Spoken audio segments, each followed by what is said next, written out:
বর্তমান জমানায় মানুষের গড়ায়ু ৬০ বছর, ৭০ বছর, সর্বোচ্চ হইলে ১০০ বছরই। এই মুসলমানদের জীবন পরকালের জীবন। মুসলমানদের জীবন কিন্তু ওই দুনিয়ার জীবন না। বিশ্ব নবী জনাবে মুহাম্মদুর রাসূলুল্লাহ সাল্লাল্লাহু আলাইহি ওয়াসাল্লাম হাদিস শরীফের মধ্যে বলেছেন, এই দুনিয়া যদি আল্লাহ তাআলার নিকট একটা মশার দানার সমান দাম থাকতো, তাহলে কোন কাফের বেঈমান মুশরিককে দুনিয়ার মধ্যে এক ঢোক পানিও পান করতে দিতেন না। এই দুনিয়ার দাম আল্লাহ তাআলার কাছে নাই। এজন্য কাফেরেও খায়, বেঈমানেও খায়, মুশরিকেও খায়। এজন্য মুসলমানেরা দুঃখ কষ্টে থাকলেও তাদের অন্তরের মধ্যে প্রশান্তি আনতে হবে, এই বলে যে মুসলমানের জীবন পরকালের জীবন। যে জীবনের শুরু আছে শেষ নাই।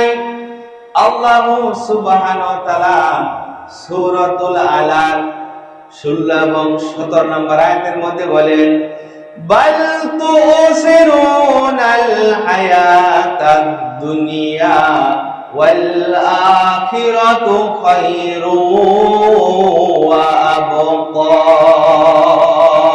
আল্লাহ পাক বলেন, হে দুনিয়ার মানুষ, তোমরা তো না বুঝেই দুনিয়ার জীবনকে অগ্রাধিকার দিয়ে থাকো, প্রাধান্য দিয়ে থাকো, বরং দুনিয়ার তুলনায় আখিরাতের জীবন হচ্ছে শ্রেষ্ঠ এবং চিরস্থায়ী। যে জীবনের শুরু আছে শেষ নাই। দুনিয়ার দৃষ্টান্ত হলো এমন, একজন মুসাফির রাস্তা দিয়ে যাইতেছে, একটা গাছের ছায়ার নিচে বিশ্রাম করতে বসলো। কিছুক্ষণ পর বিশ্রাম শেষ হয়ে গেলে ওই গাছের ছায়া ছেড়ে যেমন মুসাফির চলে যায়, আমরা ঠিক এই দুনিয়া থেকে চলে যাব। আমাদের দাদারা নাই, বাবারা নাই, আমরাও এক সময়ে পৃথিবী থেকে চলে যাব। বর্তমানে হচ্ছে 2024 সাল। আরো ৭৬ বছর পরে আসবে ২১০০ সাল। এরপরে আরো ৯শত বছর পরে আসবে ৩০০০ সাল।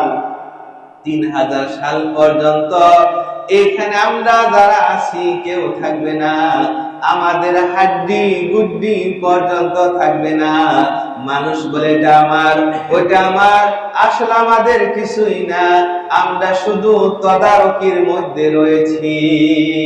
এই জন্য মুসলমান ভাইরা আমার, জ্ঞানীরা, কবি, সাহিত্যিকগণ সুখের সংজ্ঞা দিয়েছেন, যার যা কিছু আছে এই নিয়ে সন্তুষ্ট থাকার নামই হচ্ছে সুখী মানুষ। কোন মানুষ যদি চিন্তা করে তার এত কিছু, তার এত কিছু আছে, এটা না চিন্তা করলে সে পৃথিবীর মধ্যে জীবনে সুখী হতে পারবে না। তার নিচের দিকে তাকাইতে হবে। আল্লাহ তাআলা আমাকে যে হালতের মধ্যে রেখেছে, আল্লাহ অনেক সুখে রাখছেন। নিচের দিকে তাকান, অনেক মানুষ ভিক্ষা করতেছে, ঘরে চাল নাই, ছিঁড়া লুঙ্গি, ছিঁড়া কাপড় দেয়া, বেড়া দেয়া থাকতেছে। অনেক মানুষ হাসপাতালের মধ্যে তরফাইতেছে, 2টা কিডনি ড্যামেজ, হার্ট ব্লক। তাদের চাইতে মাওলা পাক আমাদেরকে অনেক সুখে রাখছেন, ঠিক কিনা বলেন? এই দুনিয়ার লোভ লালসা মানুষকে ধ্বংস করে দেয়। সব কিছুর ফয়সালা উপর থেকে। কিন্তু এরপরেও যখন একটা মানুষ দুনিয়াতে চেষ্টা করে, একটা মানুষের পিছনে খাটে, এরপরে সে যদি একটা কোনো কিছু না পায়, তখন মনে খুব কষ্ট লাগে। এই জন্য একটা মানুষের পিছনে থাকলে, এই দুনিয়ার মধ্যে খাটলে তাকে অগ্রাধিকার দেওয়া, তা না হলে শুকরিয়া আদায় হয় না, সে অকৃতজ্ঞ বান্দা হয়ে যায়। আল্লাহ পাক বলেছেন, আল্লাহ পাকের রাসূল বলেছেন, মান লাম ইয়াশকুরি নাস লাম ইয়াশকুরিল্লাহ। যে মানুষের শুকরিয়া আদায় করে না সে আল্লাহ তাআলার শুকরিয়া আদায় করে না।